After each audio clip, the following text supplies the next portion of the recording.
Mas, irmãos, vamos abrir a palavra do nosso Deus no livro de Lucas, capítulo 16.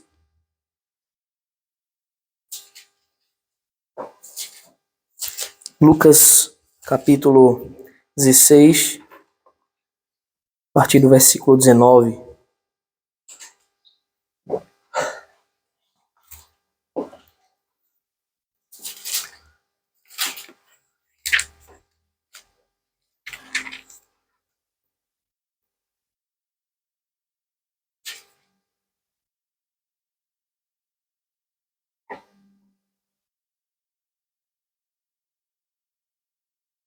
Os irmãos encontraram? Lucas 16, 19. Vamos fazer a leitura até o versículo 31, final do capítulo. Amém, irmãos? A palavra do nosso bondoso Deus diz o seguinte: Ora, havia certo homem rico que se vestia de púrpura e de linho finíssimo e que se alegrava todos os dias com grande ostentação. Havia também certo mendigo chamado Lázaro, coberto de feridas, que ficava deitado à porta da casa do rico. Ele desejava alimentar-se das migalhas que caíam da mesa do rico. E até os cães vinham lamber-lhe as feridas. E aconteceu que o mendigo morreu e foi levado pelos anjos para junto de Abraão. Morreu também o rico e foi sepultado. No inferno, estando em tormentos, o rico levantou os olhos e viu ao longe Abraão e Lázaro junto dele. Então, gritando, disse: Pai Abraão, tenha misericórdia de mim. E mande que Lázaro molhe a ponta do dedo em água e me refresque a língua, porque estou atormentado neste fogo. Mas Abraão disse: Filho, lembre-se que você recebeu os seus bens durante a sua vida, enquanto Lázaro só teve males. Agora, porém, ele está consolado aqui, enquanto você está em tormentos.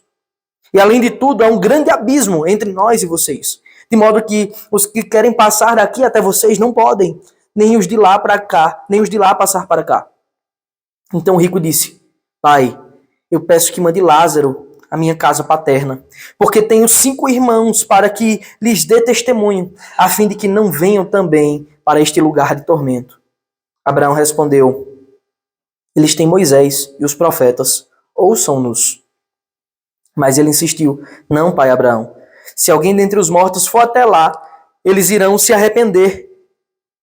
Abraão, porém, lhe respondeu: Se não ouvem Moisés e os profetas, também não se deixarão convencer, mesmo que ressuscite alguém dentre os mortos. Amém. Nos buscar o nosso Senhor mais uma vez em oração, meus queridos. Senhor, Pai bondoso, nós clamamos agora nesse momento, mais uma vez, pela Tua bondade, pelo Teu amor, pela Tua paciência. Te pedimos, Senhor, que esse seja um momento de aprendizado da Tua verdade, da Tua vontade para as nossas vidas. Te pedimos que, Senhor, ó Pai, nos ajude e abra nossa mente e nos faça entender.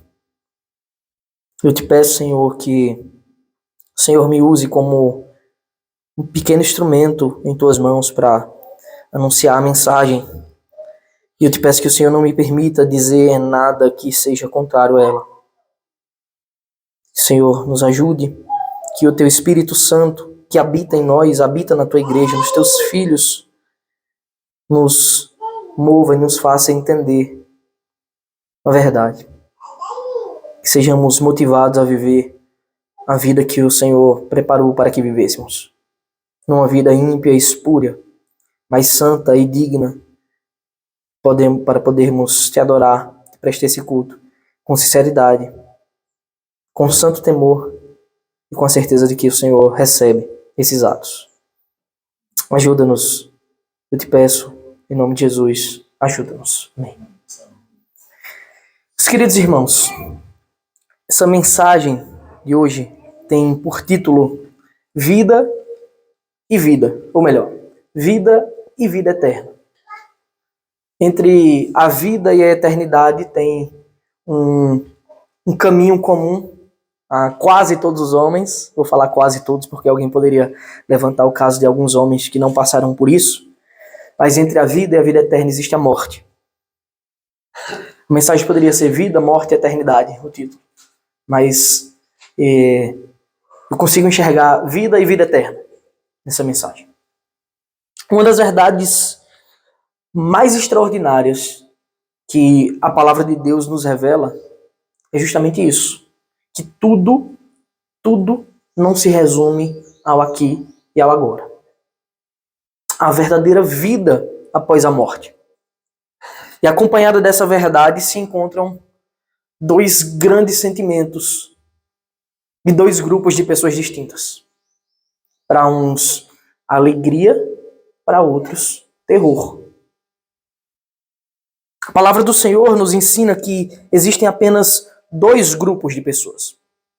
Os que odiaram os seus pecados, confiaram em Cristo para a remissão deles e serão salvos desses pecados. E o outro grupo de pessoas são aquelas que amaram os seus pecados e por fim serão condenados por causa deles. Afinal, a condenação é esta: a luz veio ao mundo e os homens amaram mais as trevas do que a luz. Portanto, uma verdade fundamental na Escritura é que a vida para todos, a vida após a morte para todos. A morte não é o fim.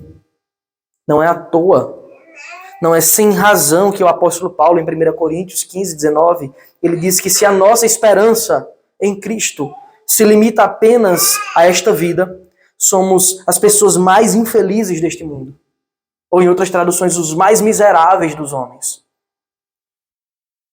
Mas é quando o homem pensa na vida após a morte que a grande tensão surge. Afinal, o que me aguarda? Alegria eterna ou terror sem fim? Glória ou condenação? Evidentemente, a resposta que certamente nos levará a um dos destinos, céu ou inferno, elas não se encontram lá no destino, mas elas se encontram aqui, na vida agora. É devido à importância absoluta dessas verdades, de que o agora é extremamente importante para o pós, para a eternidade, que devido a essa importância que o Catecismo de Heidelberg, é um documento histórico reformado do século XVI, de 1563, traz em sua primeira pergunta. A primeira pergunta é: qual é o seu único fundamento na vida e na morte? Qual o seu único fundamento na vida e na morte? E os escritores do tal catecismo escrevem a linda resposta: o meu único fundamento é meu fiel Salvador Jesus Cristo. A ele pertenço em corpo e alma, na vida e na morte. E não pertenço a mim mesmo. Com seu precioso sangue ele pagou por todos os meus pecados e me libertou de todo o domínio do diabo. Agora ele me protege de tal maneira que sem a vontade do meu Pai do céu não perderei nem um fio de cabelo. Além disso, tudo coopera para o meu bem. Por isso, pelo Espírito Santo, ele também me garante a vida eterna e me torna disposto a viver para ele daqui em diante de todo o coração. Meu único fundamento na vida e na morte é o Cristo Salvador, que faz tudo isso por nós, faz tudo isso por mim. De fato, todo aquele que deseja uma eternidade feliz, ele deve possuir esse único fundamento capaz de nos levar a uma eternidade alegre e de glória. A parábola do rico e do mendigo, rico e o Lázaro, essa parábola que é tão conhecida, ela pode ser dividida de diversas formas para uma exposição. em uma pregação. Mas nessa manhã veremos os fundamentos da vida e da morte daquele rico e os fundamentos da vida e da morte do mendigo. Veremos os resultados da sua vida pautada no fundamento que eles escolheram tomar para serem o seu guia. Em primeiro lugar, meus queridos irmãos, eu quero destacar o fundamento do rico. Na verdade, os fundamentos do rico e do mendigo, mas começando com o fundamento do rico. Por isso eu quero pedir a você que mantenha a palavra de Deus, a Escritura aberta, para que analisemos com fidelidade esse texto.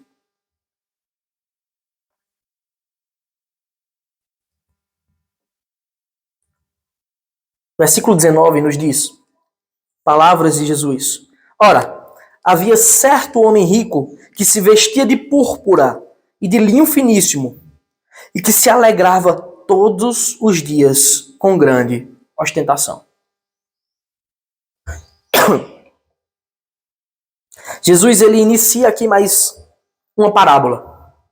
E eu sempre gosto de relembrar aos irmãos que as parábolas, elas são comparações. Não são, de fato, histórias que aconteceram necessariamente, mas comparações com verdades espirituais por meio de coisas que nós conhecemos, terrenas, para que haja uma facilitação no entendimento, ou, em alguns casos, para que muitos não entendam, como já foi o propósito de Cristo em alguns momentos. Então Jesus, ele faz uma parábola com elementos que nós conhecemos, ele descreve uma cena, uma história, para nos trazer verdades espirituais e eternas. E nós devemos ter muito cuidado para não querer extrair verdades de onde ele não disse, para entendermos o real sentido da parábola, o real contexto.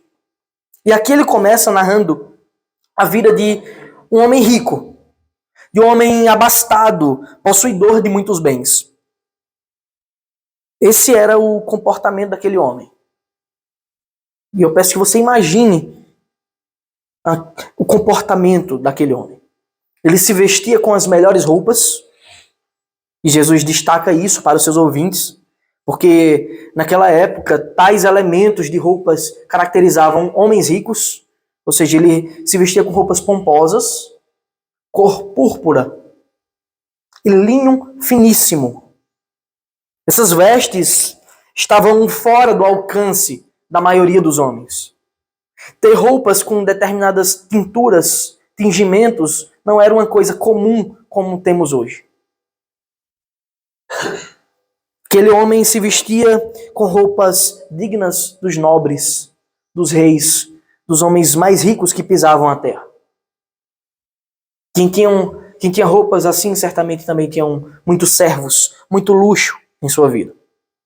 E Jesus continua dizendo que aquele homem, ele se alegrava todos os dias.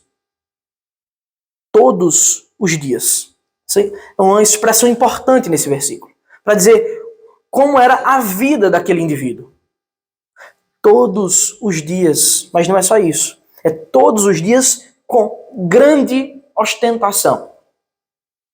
Esbanjando, muitas vezes desperdiçando os bens. E se tratando de fundamentos, podemos perceber como era a vida hedonista, ou seja, a vida de busca constante pelo prazer que aquele homem tinha. Era uma busca pelo prazer que as coisas podiam lhe oferecer, lhe possibilitar, com a compra, com o dinheiro. O seu fundamento era o dinheiro. A busca da sua alegria estava naquilo que o dinheiro podia lhe oferecer. A busca da sua vida estava naquilo. E sempre que a sua alma sentia falta de alguma coisa, a sua fonte para saciar a sede era o dinheiro. A busca desenfreada pelo prazer estava lá. Essa era uma busca sem pudor. Era uma busca ostentativa. Os seus recursos eram gastos com futilidade. Não existia olhar para o necessitado. Não existia pensar no próximo. existia, é meu e eu quero alegria o tempo todo. Essa era a vida daquele homem rico.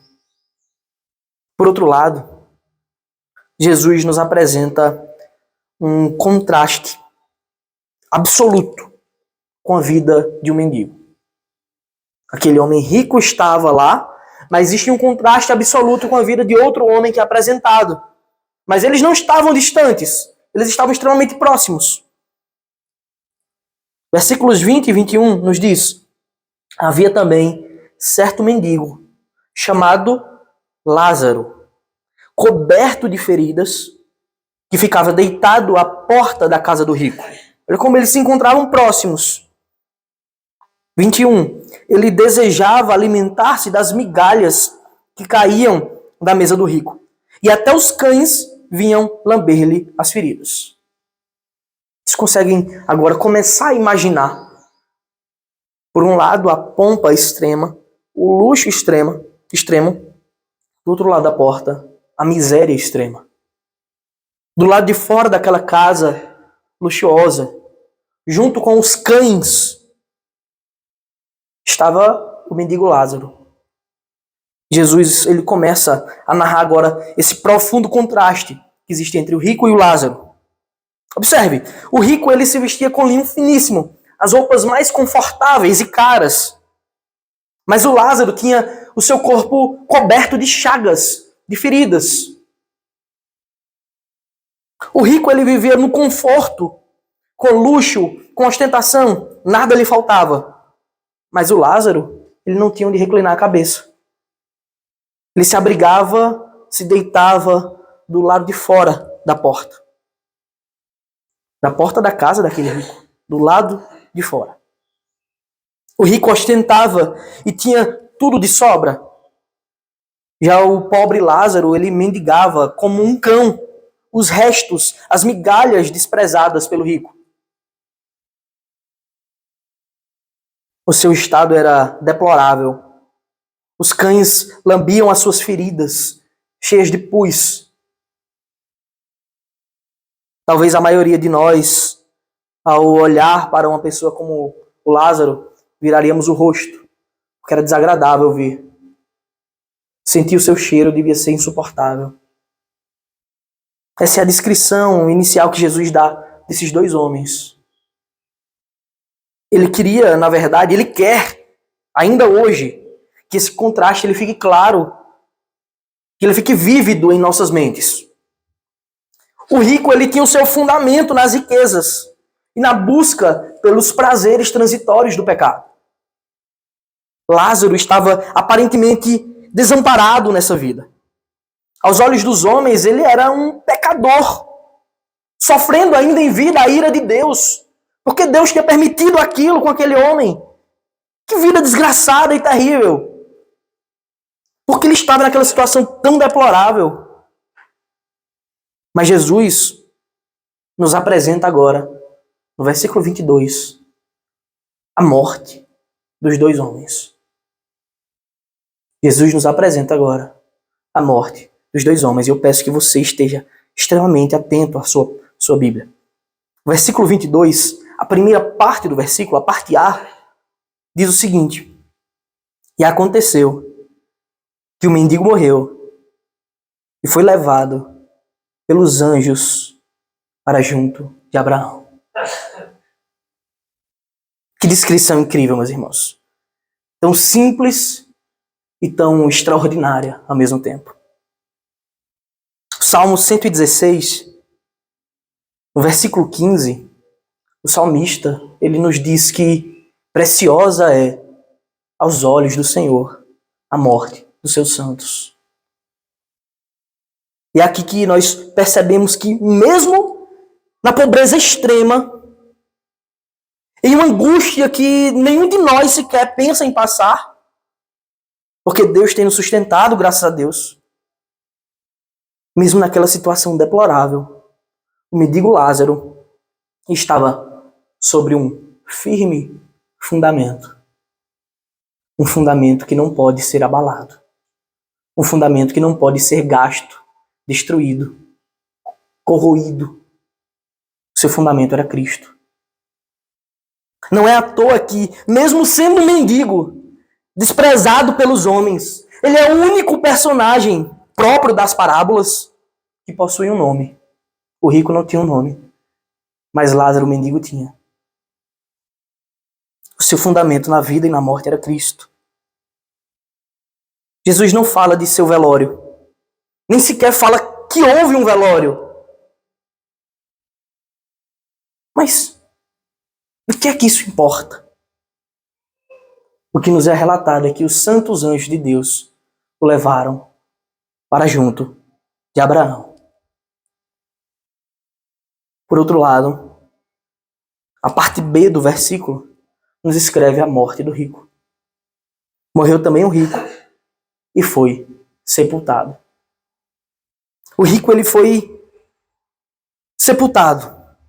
Teve um velório para ele. E conhecendo bem o seu padrão de vida, conhecendo bem que ele tinha família, 5 irmãos, como ele diz mais na frente, certamente ele deve ter sido embalsamado com os melhores e mais caros perfumes. Ele deve ter sido depositado num túmulo luxuoso, um túmulo próprio, talvez com um lindo jardim na frente. Mas para que serve tudo isso? Se este não era o seu fim. Se ali não havia acabado.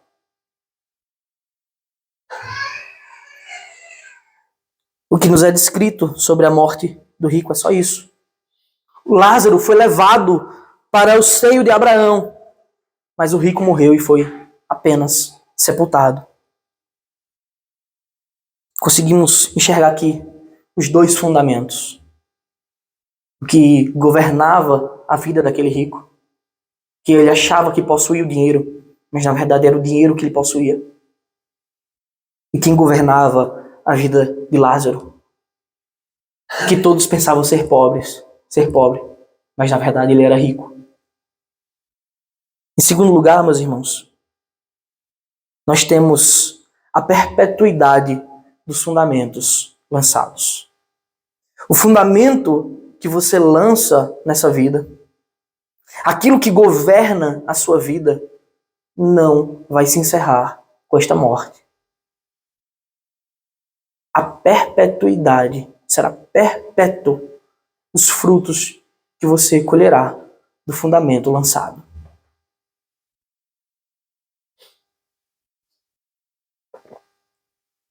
Jesus, ele passa a narrar agora o segundo estágio daqueles 2 homens. Essa parábola ela nos traz grandes e preciosos ensinos. Primeiro, a vida eterna é para todos. Aquele que acredita numa aniquilação não conheceu a palavra de Deus. Heresia. A vida eterna é para todos. Jamais nos deixemos esquecer, meus irmãos, da eternidade. Jamais deixemos nos esquecer que o ingresso na eternidade é imediatamente após a morte. Jamais nos deixemos levar pelas circunstâncias da vida, do trabalho, da rotina. Não deixemos que essas coisas tirem de nossa mente a eternidade, pois ela começa logo ali. Segundo, aqui há um grande alerta sobre onde estamos depositando a nossa confiança. Pergunto para você, qual é o seu fundamento na vida e na morte? É o seu trabalho? É os seus estudos? São seus amigos? A sua família? É o que você conquistou nessa vida? Qual é o seu fundamento na vida e na morte? Terceiro, aprendemos e aprenderemos, na verdade, que há também um consolo para os que sofrem em Cristo nessa vida. Afinal, os sofrimentos do tempo presente, eles não podem ser comparados com a glória que há de ser revelada em nós, como o apóstolo Paulo escreve em Romanos. Observe atentamente o que os versículos 23 e 24 nos dizem. No inferno, estando em tormentos, o rico levantou os olhos e viu ao longe Abraão e Lázaro junto dele. Todo aquele que nascia na nação de Israel, que era um circuncidado, ele se orgulhava em dizer duas coisas. Abraão é o nosso pai e Moisés é o nosso mestre. Esse era o orgulho, e ainda é hoje o orgulho do povo judeu. Aquele rico, ele viu Lázaro junto com o pai Abraão no céu. Jesus relata agora parte da angustiosa eternidade que aquele que outrora era rico agora caiu em profunda pobreza. Jesus relata como era angustiante. Versículo 24 diz: então gritando disse: Pai Abraão, tenha misericórdia de mim e mande que Lázaro molhe a ponta do dedo em água e me refresque a língua, porque estou atormentado nesse fogo. A verdade é que o seu destino ele não poderia ser outro. Todo aquele, meu irmão, que não se encontra no firme fundamento, na rocha inabalável, ou seja, todo aquele que não se encontra em Jesus Cristo, confiante tão somente nele para a eternidade, será levado para o mesmo lugar aterrorizante, agonizante que aquele homem, agora pobre, estava. Jesus disse que ele olhou para o alto e viu distante, muito distante, inacessivelmente distante dele, Abraão, o pai da fé, e Lázaro, que momentos antes mendigava em sua porta. Nos céus, coberto já de glória, enquanto ele agora estava num estado totalmente deplorável. Incomparavelmente pior que o estado de Lázaro na terra. Ele gritou para ser ouvido: Pai Abraão, tenha misericórdia de mim. Aquele que ostentava sem nenhuma misericórdia, porque ele via o pobre todos os dias em sua porta. Aquele que ostentava todos os dias sem misericórdia alguma, agora atormentado pelo povo, pelo fogo, ele clamava a compaixão de Abraão. E ainda tem um tom pecaminoso em sua palavra, acostumado ainda com a antiga vida, dizendo: mande, ordene a Lázaro, mande que Lázaro molhe a ponta do dedo e me refresque. Esse é um grande alerta, meu querido irmão. Esse é um grande alerta do Senhor Jesus Cristo para todo aquele que ouve essa parábola. O tempo para mudança de vida, o tempo para mudança de procedimento que reverberará por toda a eternidade não é após a morte, é agora.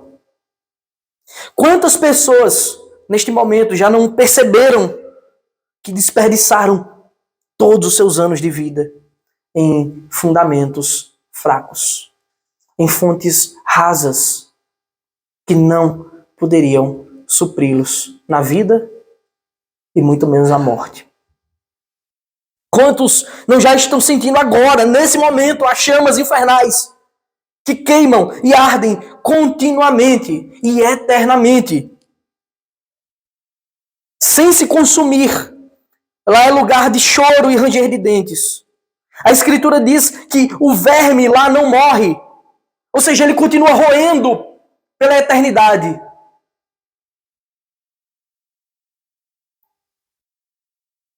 E quando tiverem passado eras, milênios, séculos e mais séculos, como afirma Edwards, não terá se passado apenas uma gota sequer do oceano da eternidade. E tudo continuará, e dia após dia, e eternamente. Porque rejeitaram o firme fundamento do Senhor Jesus Cristo. Versículos 25 e 26 continuam dizendo: Mas Abraão disse: Filho, lembre-se de que você recebeu os seus bens durante a sua vida. Engraçado como Abraão chama, Jesus coloca Abraão chamando ele de filho. Porque no sentido geográfico da nação de Israel, ele era filho de Abraão. Em suas veias corria o sangue de Abraão, o pai. Mas ele não era filho, como Deus requer de nós, filhos da fé, que Abraão, nosso pai, teve. Mas Abraão disse: Filho, lembre-se de que você recebeu os seus bens durante a sua vida, enquanto Lázaro só teve males. Agora, porém, ele está consolado aqui, enquanto você está em tormentos. E, além de tudo, há um grande abismo entre nós e vocês, de modo que os que querem passar daqui até vocês não podem, nem os de lá para cá. E Jesus agora apresenta essa resposta de Abraão. Ele não está sugerindo, meus irmãos, lembre-se, isso é uma parábola. Ele não está sugerindo que pode haver comunicação entre quem está no céu e no inferno. Entre os salvos e os condenados, entre os justos e os ímpios. O objetivo da parábola é outro. É nos ensinar que os fundamentos que lançamos em vida, eles vão reverberar pela eternidade. O objetivo de Cristo é nos levar para Ele mesmo, o único fundamento na vida e na morte que pode nos salvar. A resposta de Abraão revela que a condenação se dá pelo desperdício da vida. Se dá por descumprir as ordens de Deus. Se dá por não ouvir o chamado salvífico do Espírito que nos aponta o Cordeiro que tira o pecado do mundo. Aquele que era rico tentou fazer da terra o seu próprio céu. Enquanto nós, muitas vezes, tentamos fazer o mesmo também. Quantas vezes você não já tentou fazer dessa terra o seu céu? Custe o que custar, você quer a felicidade aqui e agora. Aquele que era rico tentou fazer isso. Por outro lado, Lázaro, ele confiou somente no Senhor e aguardou a eternidade, mesmo vivendo em grandes angústias e tormentos aqui. John Charles Riley escreve: morreu o mendigo e findaram-se todas as suas necessidades físicas. Morreu também o rico e todos os seus deleites acabaram-se para sempre. Agora Lázaro estava consolado. O Senhor já havia dito: bem-aventurados os pobres em espírito, porque deles é o reino dos céus. E mais, bem-aventurados que choram, arrependidos pelos seus pecados, porque serão consolados. Lázaro já desfrutava da bem-aventurança máxima, enquanto o rico curtia o resultado de sua impiedade, de sua confiança no pecado e no dinheiro, de sua busca imoral por satisfazer os desejos de sua carne, enquanto Cristo já havia se entregado na cruz. O versículo 26 nos diz: e além de tudo, há um grande abismo entre nós e vocês, de modo que os que querem passar daqui até vocês não podem, nem os de lá para cá. O que nós aprendemos desse versículo, meus irmãos, é: não espere a eternidade chegar. Na eternidade não há mudança de estado. Na eternidade não há mudança de estado. Cada homem está aqui para morrer apenas uma vez. E depois disso, segue-se o juízo. Não haverá um segundo juízo, mas um após a morte. Não há mudança de estado na eternidade. Não há arrependimento na eternidade. Observe que o rico, ele não diz: eu me arrependo da vida dissoluta que eu levei. Ele sente remorso, ele sente dor. Porque só quem pode mover arrependimento real em nossos corações é o Espírito de Deus. E lá no inferno ele não atua mais. O seu ministério é aqui nessa vida. Versículos 27 e 28 está escrito: Então o rico disse: Pai, eu peço que mande Lázaro à minha casa paterna, porque tenho 5 irmãos, para que lhes dê testemunho, a fim de que não venham também para este lugar de tormento. Jesus ainda relata esse clamor desesperado, daquele que percebeu que destruiu a sua alma, desperdiçou a sua vida, buscando os prazeres do pecado. Por favor, envie Lázaro para anunciar. Se ele não pode vir aqui aliviar meu sofrimento, me dá um pouquinho, uma gota sequer de água, para diminuir a angustiosa sede. Se ele não pode fazer isso, envie pelo menos ele à minha família, que ainda está vivo.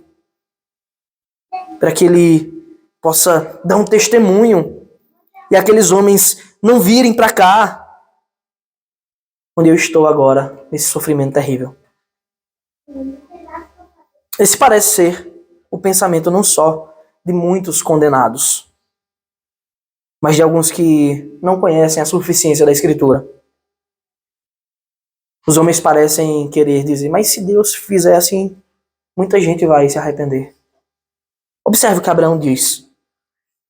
Abraão respondeu: eles têm Moisés e os profetas, ouçam-nos. A resposta de Abraão é: a palavra de Deus, o testemunho das Escrituras é suficiente. Foi assim que Deus quis se revelar para nós. No passado, ele falou muitas vezes, de muitas maneiras, aos pais pelos profetas. Mas nesse último tempo, nos fala de uma vez por todas, pelo Filho. É o que dizem Hebreus. As Escrituras são o suficiente. Afinal, ela é o poder de Deus para a salvação de todo aquele que crê. Jesus relata a insistência irracional de um homem perdido. Interessante, né? Como os perdidos querem dizer como Deus tem que agir. Como é a forma correta de se viver. Como é que a igreja deve ser. Como é que o evangelho deve ser pregado. Versículo 30. Mas ele insistiu: não, pai Abraão, se alguém dentre os mortos for até lá, eles irão se arrepender. Será mesmo? Será que isso é verdade? Não é coincidência, meu irmão, que Jesus dá àquele mendigo de sua parábola exatamente o nome de Lázaro, um homem que ele ressuscitou dos mortos. O seu amigo pelo qual ele chorou quando morreu e ressuscitou, levantou dos mortos. Mas agora, abra sua Bíblia no livro de João, no capítulo 12, no versículo 9. João 12.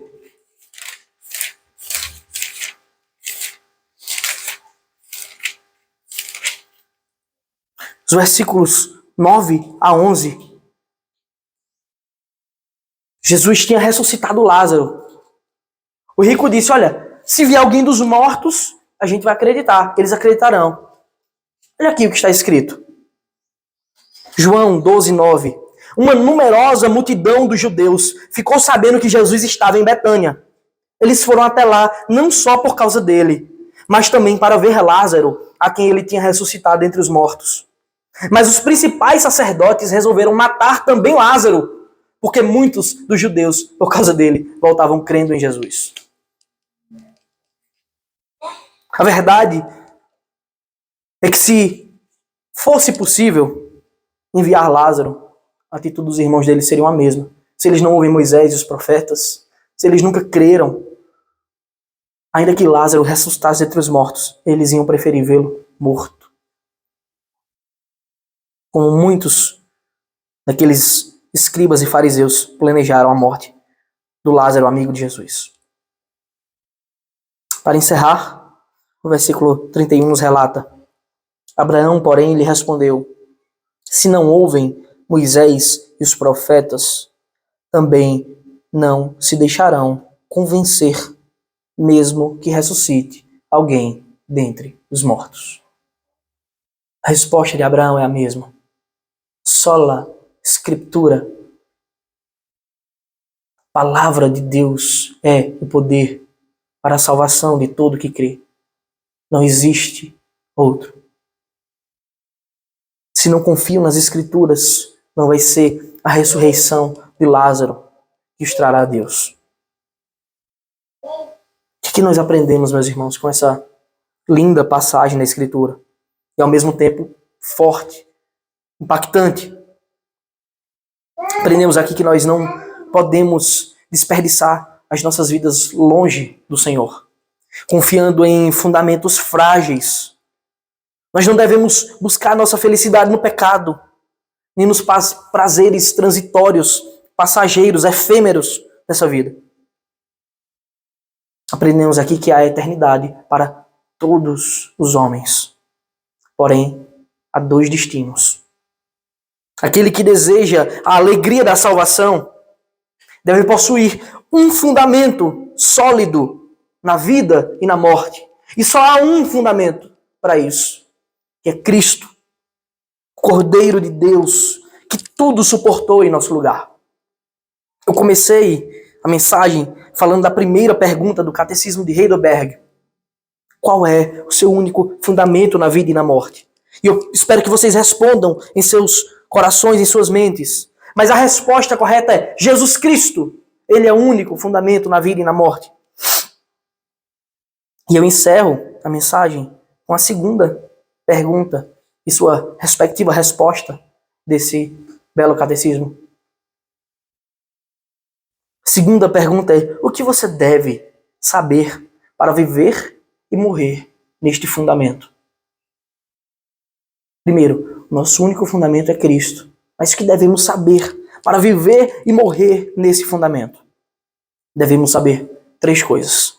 É a resposta. Primeiro, como são grandes meus pecados e minha miséria. É só reconhecendo a nossa indignidade que podemos reconhecer o tamanho da nossa merecida condenação. Segundo, como sou salvo de meus pecados e de minha miséria. Primeiro, eu reconheço que tenho grande pecado e miséria. Segundo, eu devo aprender como é que eu sou salvo. E terceiro, como devo ser grato a Deus por tal salvação. Esse é o resumo do plano da salvação. Nós reconhecemos a nossa dignidade de condenação, mas reconhecemos também, aprendemos que existe um Salvador, Cristo, fundamento perfeito que está disposto a nos salvar. Se crermos nele confiadamente, se depositarmos realmente a nossa fé nele. E por fim, uma vez que, depois de tamanha miséria reconhecida, depois de salvo, devemos ser gratos a Deus por tamanha salvação. Prestando-lhe o devido culto. Vivendo de forma nova, transformada e santa. De modo que tudo aquilo que precisamos saber para a vida e para a eternidade se resumem em Cristo. Solos Christus. Somente Cristo pode fazer isso por nós. Que o Senhor aplique a sua palavra em nossos corações e nos ajude a amá-lo verdadeiramente. Amém. Vamos cantar ao Senhor, meus irmãos.